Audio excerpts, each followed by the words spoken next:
But what about UNC basketball? Tomorrow on the road at Syracuse. We pointed out their struggles this week, earlier in the week, when they lost to Clemson on the road by 20, 85-65, blown out. And you had questions about effort. You had questions about toughness. You had questions about, can this team actually still compete? Is the fight still there? Early in the season, they got into some big double-digit deficits early in games against some really good teams, and they scratched, fought, and clawed their way back into them. That second game of the season against number one Kansas, when they were down by, I think, 20 points at least, feels so long ago. Yeah. And they somehow crawled and scratched their way back to only lose by 1. What happened? Great question. Well, Hubert Davis was asked that. This is in his post-game presser. He was asked this question by Adam Smith inside Carolina. Has his team lost the willingness to fight? Do you feel like that this team has lost its fight in some ways? Is that a fair assessment? I wouldn't say that.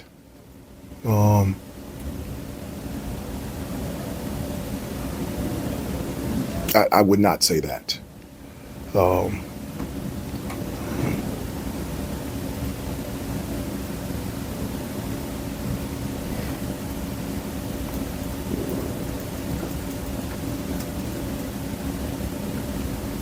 We have to keep getting back up and keep competing. And we got knocked down today, but we got to get back up and we got to move forward and we have to competitively fight. Yeah, major red flags. Major red flags with all that answer. The fact that it wasn't a definitive, no, I have no questions about our team's fight. No questions at all about that.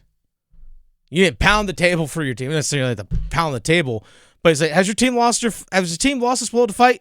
No, there's no questions about that. Our team fights every single day. We do it in practice. Our team fights every single day. No questions regarding that. The fact that we had this long pause and everything, guess what? There are questions about competitiveness and everyone actually buying in, including Seth Trimble, one of your juniors, post-game after the loss to Clemson, talking about not only the worst thing about the loss to Clemson, but it takes everyone, but not everyone's in there. I'm not necessarily mad that we lost this game. I'm just really upset with the fact that we got bullied today. I think some guys responded, but it takes 15. It takes all 15 of us, and we just didn't have it. Okay, I think some guys responded. Okay, so here's your solution. Find the guys that are actually willing to compete and fight. Find out who those guys are. They may not be your best players. Maybe they are. You hope that they are.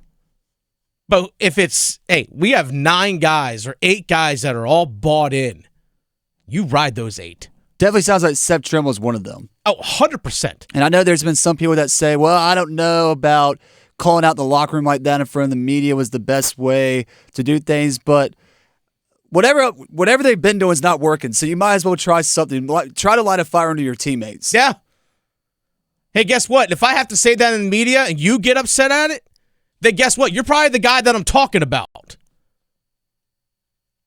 If I say that publicly and you get upset about it, you're probably the person I'm talking about. Because if you're 100% bought in and competing and fighting every single day and fighting every single play, then you shouldn't be upset by it.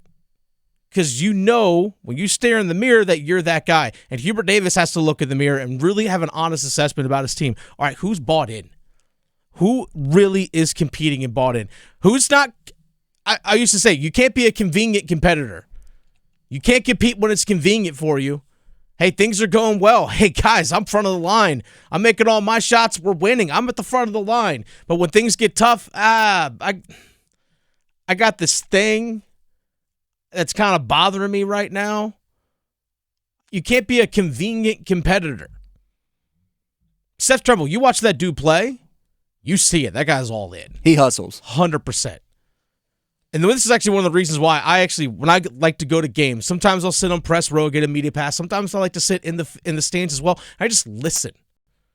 I just listen to what other people are saying just to kind of get a grasp of a pulse of the fan base.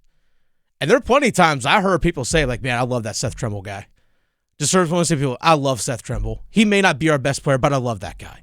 Because you can visually see it. You have to identify as the guys who are going to continue to compete and fight, whether they're struggling or not. Hey, you know what? I missed a shot, or I keep missing shots, or whatever it is, or I've made some mistakes, but I'm still going 100% for it. Another reason why you should factor in riding Seth Trimble. Seth Jarvis, I almost said Seth Jarvis. Seth Trimble for the rest of the season, along with RJ Davis, because this is RJ Davis' last season wearing a Carolina basketball uniform. I know he wants to try and go on a high note, but for Seth Trimble, you got to think about it. He was injured for a good part of this season with that concussion injury. So I'm sure it was frustrating for him to have to sit on the sidelines and watch this team struggle constantly. Now that he's back, he's like, all right, if the ship's sinking, I'm going to be playing the violin as we're going down. So I appreciate the hustle plays. I appreciate the performance he's been putting in over the past 5 games, averaging about 10 points or more. If you're Hubert Davis, Seth Trimble has to be one of your guys, along with RJ Davis. They have to be the 2 guys that's line it up. I'm not saying Ian Jackson's like lost faith in the season, he's checked out, but he just doesn't have it right now. And from a scoring standpoint, no. From a scoring standpoint, definitely hasn't been there. And that's what, again, sometimes freshmen just go through these ruts. It just happens. Players go through them. But who's actually competing night in and night out? You have to identify it in practice. Who is fully bought in and run with those guys? And that's a challenge to your team. Hey, I'm not going to play you if you're not bought in, because our team is on the bubble of making the NCAA tournament. We're going to dive into some bracketology and stuff a little bit later on in the show today about NCAA tournament projections. Right now, North Carolina, one of the first 4 teams out.